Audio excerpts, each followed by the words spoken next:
यादीतून बोगस फोनवरून बोगस नंबरवरून वेगळ्या वेगळ्या राज्यातून मतदार यादीतून शेकडो हजारो नावं डिलीट केली। महाराष्ट्रातला राजौरी मतदारसंघ असेल किंवा कर्नाटकातला आळंद मतदारसंघ असेल, त्यांनी पुरावेच दिले। आता ह्या पुराव्यावर खरं म्हणजे भारतीय जनता पक्षाची बोलती बंद व्हायला पाहिजे। पण भारतीय जनता पक्ष हा कोडगा पक्ष आहे, कारण त्यांचं संपूर्ण राजकारण हे अशा प्रकारचे घोटाळे चोऱ्या माऱ्या ह्यांच्यावरच टिकून आहे। त्याच्यामुळे राहुल गांधी यांना अजून हायड्रोजन बॉम्ब जो टाकलेला नाही आहे, त्यांनी काल एक सहज पत्रकार परिषद घेतली। हायड्रोजन बॉम्ब जेव्हा टाकला जाईल तेव्हा वाराणसीसह देशामध्ये हादरे बसतील। निवडणूक आयोगाने हे सगळे आरोप फेटाळले। भाजप नेत्यांचं प्रत्युत्तर असं आहे की राहुल गांधींचं डोकं फिरवलं। एक लक्षात घ्या, निवडणूक आयोग म्हणजे भारतीय जनता पक्षाचे कार्यकर्ते आहेत।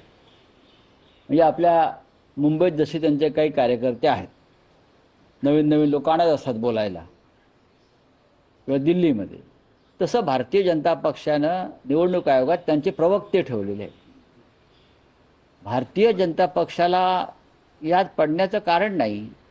राहुल गांधींनी निवडणूक आयोगाला प्रश्न उपस्थित केले आणि निवडणूक आयोग सध्या भारतीय जनता पक्षाच्या प्रवक्त्याप्रमाणे काम करतं, हे काय सगळ्यांना माहीत आहे। उद्या कदाचित निवडणूक आयोगाच्या वतीनं गौतम अडाणी प्रवक्ते म्हणून बोलायला समोर येतील, आश्चर्य वाटायला नको। रावसाहेब, गौतम अडाणींचा जर तुम्ही विषय काढला तर हिंडेनबर्ग प्रकरणामध्ये सेबीनं क्लीनचिट दिली आहे। ते म्हणतात काही आरोप त्यांच्यावर सिद्ध झाले नाही आणि त्यावर गौतम अडाणी सत्यमेव जयते। नाही, ते सत्यमेव जयते गौतम अडाणी बोलायला लागले तर संविधानातील सत्यमेव जयतेची व्याख्या बदलावी लागेल, एवढंच मी सांगेन। बोलिये रावसाहेब, आणखी काही राज्यातले विषय आहेत। काल तुम्ही आनंद दिघे यांच्या बाबतीत जी काही भूमिका किंवा जी विधानं केली त्याबद्दल ठाण्यात किंवा शिंदे समर्थकांमध्ये प्रचंड नाराजी आहे, तुमच्यावर प्रचंड टीका झालेली आहे। सगळ्यात आधी कोणाचीही नाराजी नाही। ठाण्यात नाराजी म्हणजे ठाणे यांच्या बापाचं आहे का?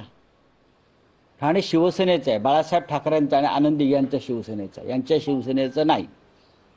मी अत्यंत जबाबदारीनं कालचं विधान केलं आहे आणि त्याच्यामुळे ज्यांना मिरच्या लागायच्या आहेत त्या लागलेल्या आहेत।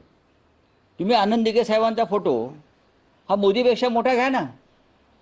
हा, मोदीला मोठं ठरवून किंवा बाळासाहेब ठाकरेंना छोटं ठरवून तुम्ही जे काय करताय, ही भारतीय जनता पक्षाची एक रणनीती आहे। बाळासाहेब ठाकरेंचं नेतृत्व खुजं करायचं या महाराष्ट्रात आणि देशामध्ये।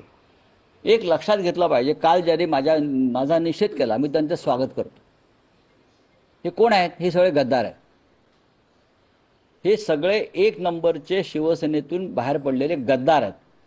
गद्दारांनी निष्ठावंत, देशभक्त आणि महाराष्ट्र धर्माचं पालन करणाऱ्या धर्मवीर आनंद दिघे यांचं नाव घ्यायचं त्यांना अधिकार नाही, बाकी सोडूनच द्या।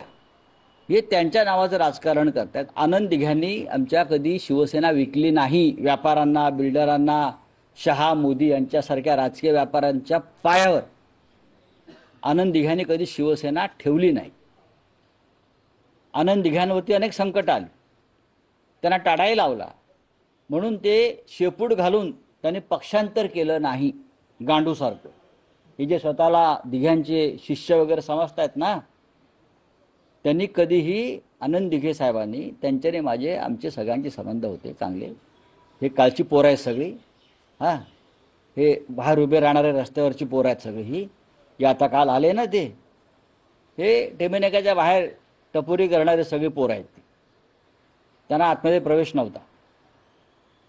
आनंद दिघे हे ठाकरे परिवारातले आणि शिवसेना परिवारातले एक महत्त्वाचे सदस्य आणि घटक होते। ठाकरे परिवाराचा आदेश त्यांनी कधी मोडला नाही। मग ते